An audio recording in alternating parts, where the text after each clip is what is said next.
बातचीत होने लगा तो डायरेक्ट एक ने मेरे आंख पे आके मेरे को 2 चमाट मारा। यदि हमको वहाँ रिक्शा चलाने को नहीं मिला तो हम वहाँ पे आत्महत्या करेंगे, रोज टॉर्चर करेंगे, हाथ पाँव तोड़ देंगे, ऐसा करेंगे तो मैं क्या करूँगा भाई। हम लोग गरीब आदमी हैं, रिक्शा चलाएंगे नहीं तो खाएंगे कैसा। ये लोग की गाड़ी नल्ला है, किसी के पास लाइसेंस बैच नहीं है, कुछ नहीं है, हवलदार लोग को पैसा देते हैं। तो अजीत वर्मा है वो सारे जितने इनलीगल रिक्शा है ना वो सारों को वहाँ पे चलाने बोलता है। सब नल्ला है वहाँ पे और सब नशा करने वाले लड़के लोग हैं। कि पराग चौहान हिसाब मांगेगा करके उसको पराग चौहान नहीं चाहिए उधर। हमारी दुश्मनी गणपति मंदिर से शुरू हुई है।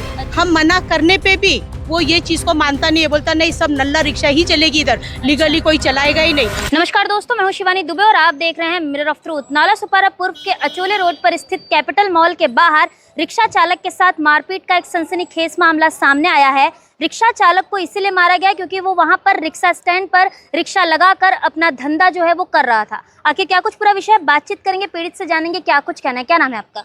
मेरा नाम अरुण है। क्या कुछ हुआ है? मैं वहाँ पे रिक्शा चला रहा था, एक ने आया सलीम करके, सलीम शेख करके, बोला तेरे को इधर पराग चौहान बोला है क्या चलाने को? मैंने कहा हाँ। तो बोलता है इधर नहीं चलाने का। तो मैंने कहा भाई मैं नहीं चलाने का, तुम आप पराग चौहान से बात कर लो क्योंकि मैं उनकी गाड़ी चला रहा हूँ करके। बोलता नहीं इधर तेरे को रस्मी में मिला है ना स्टैंड चलाने को, तो इधर नहीं चलाने का, ऐसा पटेली में बोल रहा था। हाँ, तो मैंने कहा ठीक है पराग सेठ से बात कर लो आप कि उनका रिक्शा है, क्या करना है क्या नहीं करना है। तो मेरे को बोलता इधर चलाने का नहीं, तेरे को मारेंगे, ऐसा वैसा धमकी उनकी दे रहे थे लोग। हाँ, यही सब मामला था वहाँ पे। ऐसा उसके बाद क्या हुआ? उसके बाद ये लोग वहाँ पे गए, हम लोग तो वहाँ पे कम से कम 40 से 50 लोग इकट्ठा थे। और जैसे भाभी वहाँ ने पहुँचा, बातचीत होने लगा तो डायरेक्ट एक ने मेरे आंख पे आके मेरे को 2 चमाट मारा। आपको मारा? कुल कितने लोग थे वहाँ? कम से कम 40 से 50 लोग थे। अच्छा, ये जो पूरा मारपीट का मामला है ये सिर्फ उस रिक्शा स्टैंड पर रिक्शा चलाने को लेकर हुआ है? हाँ, रिक्शा चलाने को लेके ही हुआ है। मैं पहली बार एक्चुअली वहाँ पे गया था चलाने के लिए, भाई का रिक्शा लेकर, पराग चौहान का रिक्शा लेके, क्योंकि वो गांव गए थे, ग्रुप में मैसेज भी छिड़े थे और लोगों से कहे भी थे कि मेरा ड्राइवर है और मैं इसको चलाने के लिए बोल रहा हूँ, मैं गांव से आ जाऊँगा, तब तक जो भी मैटर रहेगा मेरे आने के बाद मेरे को बोलो। तो ऐसा कुछ नहीं, रोज़ का रोज़ कोई ना कोई मेरे को टॉर्चर करते रहेगा कि इससे लड़ते रहेंगे, इससे उलझेंगे तो ये कुछ बोलेगा तो इसको मारेंगे। तो ये लोग 40-50 लोग इकट्ठा होने का मकसद क्या था? मेरे को 11 तारीख को 4:30 बजे की घटना है, शाम को। अच्छा, जिन लोगों ने मारा उन लोग का नाम क्या है? क्या उनके पास लाइसेंस बैच, जैसे आपके पास सारे पेपर दस्तावेज ओके हैं, आपने ऐसा कहा, तो क्या उनके सारे ओके हैं? उनके ओके नहीं है, उनकी गाड़ी नल्ला है, किसी के पास लाइसेंस बैच नहीं है, कुछ नहीं है, हवलदार लोग को पैसा देते हैं, ऐसा मनमानी चलाते हैं, उनकी दबंगई है। अच्छे लोग उसमें इन्वॉल्व नहीं है, जिसके पास लाइसेंस बैच है वो कुछ नहीं बोला किसी को, नल्ले लोग ही बोलते हैं। तो नल्ले लोग का इतना मन बढ़ गया है। रिक्शा स्टैंड का नाम क्या है? राजनगर रिक्शा स्टैंड, अपना कैपिटल मॉल के बाजू में, गणपति मंदिर के इधर।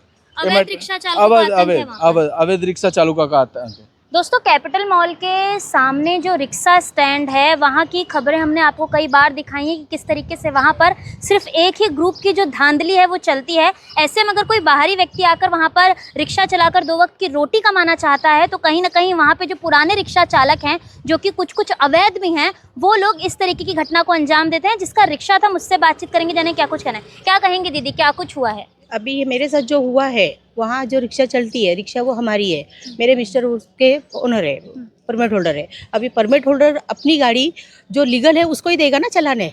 जब हमने वहाँ पे ठहराया है कि वहाँ पे नल्ला गाड़ी नहीं चलेगी, जो ओके वही चलेगी, है ना। वो तो आरटीओ ने भी बोला ना कि ओके गाड़ी चलना चाहिए करके, नल्ला गाड़ी नहीं चलना चाहिए। जब हम नल्ला गाड़ी चलाने के लिए विरोध करते हैं तो जो अजीत वर्मा है वो सारे जितने इनलीगल रिक्शा है ना वो सारों को वहाँ पे चलाने बोलता है। सब नल्ला है वहाँ पे और सब नशा करने वाले लड़के लोग हैं। वो वहाँ पे जो अजीत वर्मा बोलेगा वही होगा। अच्छा, और उसका ये कहना है कि वर्मा है कौन? ये अजीत वर्मा जो है ना, ऐसा देखने जाएंगे तो रिक्शा स्टैंड के ऊपर वो पैसा चलाता है बैच पे। अच्छा। उन लड़कों को वो इंटरेस्ट पे पैसा देता है। 8% से वो देता है।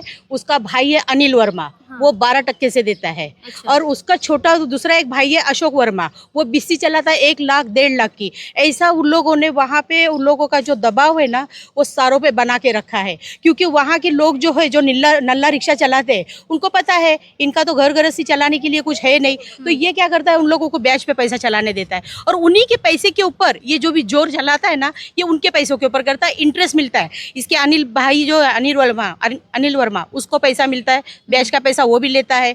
अशोक जो है वो उधर बीसी चलाता है, 1-1 लाख की 1.5 लाख की बीसी चलाता है। तो तुम बोलोगे हम मना करने पे भी वो ये चीज को मानता नहीं है, बोलता नहीं सब नल्ला रिक्शा ही चलेगी इधर, लीगली कोई चलाएगा ही नहीं। अगर लीगली जो चलाता है उसके साथ में एक उसका लड़का रहता है मोनिया करके। वो मोनिया पिल्ले को उसने इतना तैयार किया है ना कि वो नशा करने के बाद में जिसको बोलेगा मारने ना उसको वो मारता है। अच्छा। हाँ, वो जिसको बोलेगा वो उसको मारेगा, वो जिसको धमकी बोलेगा वो धमकी बोलता है। ये सब आरोप जो आप लगा रही हैं वो किसी आधार पर लगा रही हैं या सुनी सुनाई बातें? नहीं, सुनी सुनाई बातें नहीं है, क्योंकि मेरे मिस्टर वहाँ के अध्यक्ष रह चुके हैं। अभी 1 साल हुआ उन्होंने राजीनामा दिया। क्यों दिया? क्योंकि हमेशा मारपीट।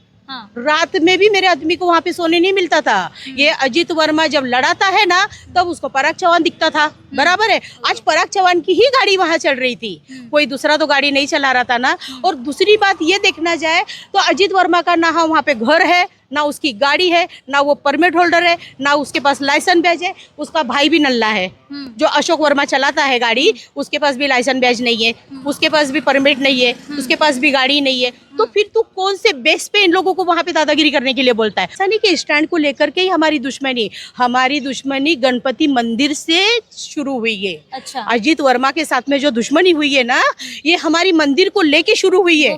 उस मंदिर को 5-6 साल पहला जब नगर पालिका ने डिक्लेयर किया था कि जो रास्ते में मंदिर दिखेगी उसको तोड़ा जाएगा, बराबर है। वो मंदिर जब नगर पालिका तोड़ने आई थी उस टाइम पे हमने विरोध किया था कि मंदिर टूटेगी नहीं, ठीक है। अगर वो मंदिर तोड़ेंगे तो हम दूसरी तरफ बनाएंगे।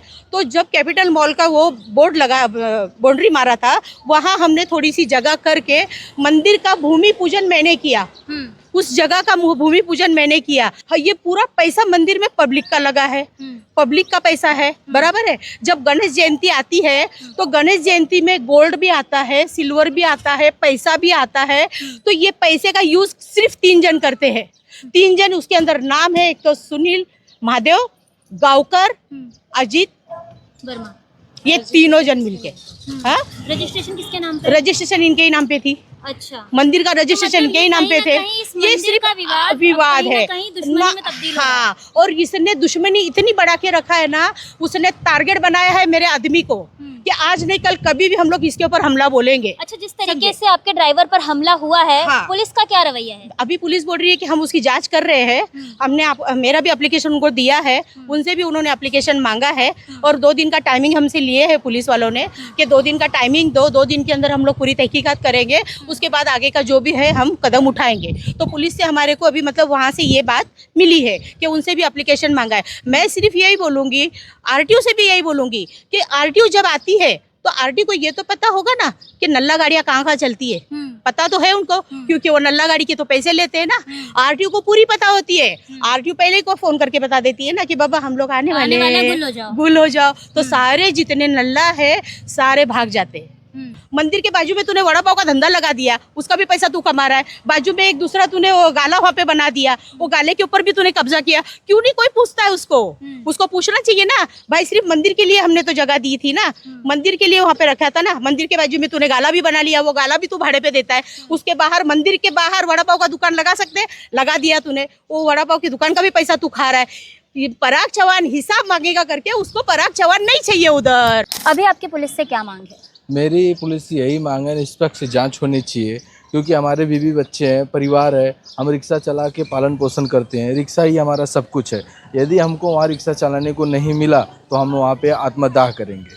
ये सीधी चेतावनी ये सीधी चेतावनी है पुलिस चौकी में सबने। हम क्योंकि लेटर जो भी है, पेपर वर्क सब कुछ हमने यहाँ पे सबमिट कर चुके हैं। जो भी रहेगा अब हम वहाँ पे आत्मदाह करेंगे, हमारे को चलाने को इंसाफ नहीं मिला तो। अच्छा, जिस तरीके से आपने पत्र व्यवहार किया है, एनसी दाखिल हुई है, अभी तक की पुलिस की जो जांच प्रक्रिया है वो क्या आपके पल्ले में दिखाई दे रही है? लग रहा है कि निष्पक्ष जांच कर रही है पुलिस? प्रशासन बोल रही है कि मैं निष्पक्ष जांच करूंगा। मेरे को मंडे तक का टाइम दिए हैं। मंडे तक मेरे को बोले हैं कि दोनों पार्टी को बुलाएंगे, सामने बिठाएंगे, क्या प्रॉब्लम है क्या नहीं है, उसके बाद जो होगा मैं बताऊंगा। मैंने कहा ठीक है साहब, साहब से मेरी ये रिक्वेस्ट थी। मैंने कहा जो भी है निष्पक्ष जांच होनी चाहिए, क्योंकि हमारे परिवार में चलाने के लिए हमारे रिक्शा ही है, फिर पालन पोषण करने के लिए रिक्शा ही है, क्योंकि हमारे बीवी बच्चे हैं, पढ़ाई लिखाई बच्चों का कैसे होगा, गुजर बसर कैसे होगा? भाई हम लोग गरीब आदमी हैं, रिक्शा चलाएंगे नहीं तो खाएंगे कैसा? ये लोग मेरे को रोज का रोज टॉर्चर करेंगे, हाथ पाँव तोड़ देंगे, ऐसा करेंगे तो मैं क्या करूँगा? आत्मदाही करना पड़ेगा मेरे को। जो भी रहेगा इन लोग के नाम से मैं FIR करूँगा, नाम दूंगा, आत्मदाह करूँगा। क्या कहेंगे पूजाता जी, आप आपके ये दोस्त हैं, मित्र हैं, आपसे मिलने आई, अचोले पुलिस स्टेशन का पूरा मामला है, क्या कुछ कहेंगे जिस तरीके से एक रिक्शा स्टैंड पर अवैध रिक्शा चालकों की दादागिरी है? दादागिरी नहीं चलनी चाहिए मैडम, क्योंकि देखो लाइसेंस उसके पास है, परमिट है, गाड़ी का पेपर ओके है, तो उसको पूरा राइट है कि वो रोड पे गाड़ी चला सकता है। रोड का टैक्स भर रहे, सब कुछ कर रहे, तो उनको राइट है कि वो लाइन में लगा के चला सकते। अभी ठीक है, इनका 10 दिन के लिए लिया था गाड़ी, इनका गाड़ी वो रेंट पे चला रहे थे, ठीक है ना, लेकिन अब उसका खुद का गाड़ी है, वो खुद गाड़ी वो लाइन के अंदर लगाएगा और गाड़ी वहीं चलेगी। कोई भी लगा सकता है, कोई भी चला सकता है, क्योंकि वो अनलीगल नहीं है। इतनी नला रिक्शा जो चल रही है, आप उनके ऊपर एक्शन लो ना, वो क्यों चल रही है? और आप लोग पहली बात तो रहते किधर और दादागिरी करते किधर हो? ये तो नाला सुपारा में रह रहा है, तो नाला सुपारा में गाड़ी चलाएगा ना। तुम विरार रह रहे हो, कोई सपाला रह रहा है, ये इधर उधर से आके तुम लोग यहाँ पे दादागिरी चला रहे हो, तो वैसा तो नहीं चलेगा। पुलिस से क्या कुछ कहना है? पुलिस वाले बोल रहे हैं मंडे तक रुकिए आप, हम लोग जो भी है मंडे तक क्लियर करते हैं, उसके बाद में आप गाड़ी जो भी लाइन में डालना। 2 दिन हम रुकेंगे, ठीक है, ये क्या एक्शन लेते, ठीक है, नहीं तो फिर मंडे के बाद में फिर जो भी अपडेट रहेगा हम आपको बताएंगे।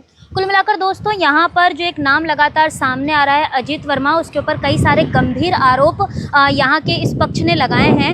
अब यहाँ पर एक और बात निकलकर सामने आ रही है कि वहाँ पर उस रिक्शा स्टैंड पर अवैध रिक्शा चालकों की धांधली चरम सीमा पर है। अब सवाल ये कि क्या ट्रैफिक पुलिस कुंभकर्ण की नींद सो रही है? उन्हें कुछ दिखाई नहीं देता? और जवाब इसका ये है कि ट्रैफिक पुलिस कुंभकर्ण की नींद नहीं सो रही है। ट्रैफिक पुलिस बड़े नोटों की गड्डी अंडर द टेबल अपने जेब के अंदर रख रही है, जिसके चलते अवैध रिक्शा चालकों के हौसले लगातार बुलंद हो रहे हैं। मारपीट की घटना को अंजाम देना, दादागिरी करना, लोगों को धमकाना, ये अवैध रिक्शा चालकों के लिए बहुत आम बात है। उन्हें पता है कि उनका आका ऊपर बैठा है, हमारे साथ कुछ नहीं होने वाला है। यही कारण है कि ऐसे लोगों के साथ मारपीट की वारदात को अंजाम दिया जाता है। अब देखना ये होगा कि ये जो पूरा मामला है क्या मोड़ लेता नजर आता है। अजीत वर्मा का क्या पक्ष है वो भी देखने वाली बात होगी, और अचोले पुलिस स्टेशन इस पूरे मामले को किस तरीके से संज्ञान में लेकर कार्रवाई करती नजर आती है, ये भी आने वाले समय में देखने वाली बात होगी। बहरहाल दोस्तों, आज की इस वीडियो में इतना ही। मैं शिवानी दुबे फिर मिलूंगी आपसे अगली खबर में। तब तक देखते रहें मिरर ऑफ ट्रूथ, क्योंकि हम दिखाते हैं सच का आईना।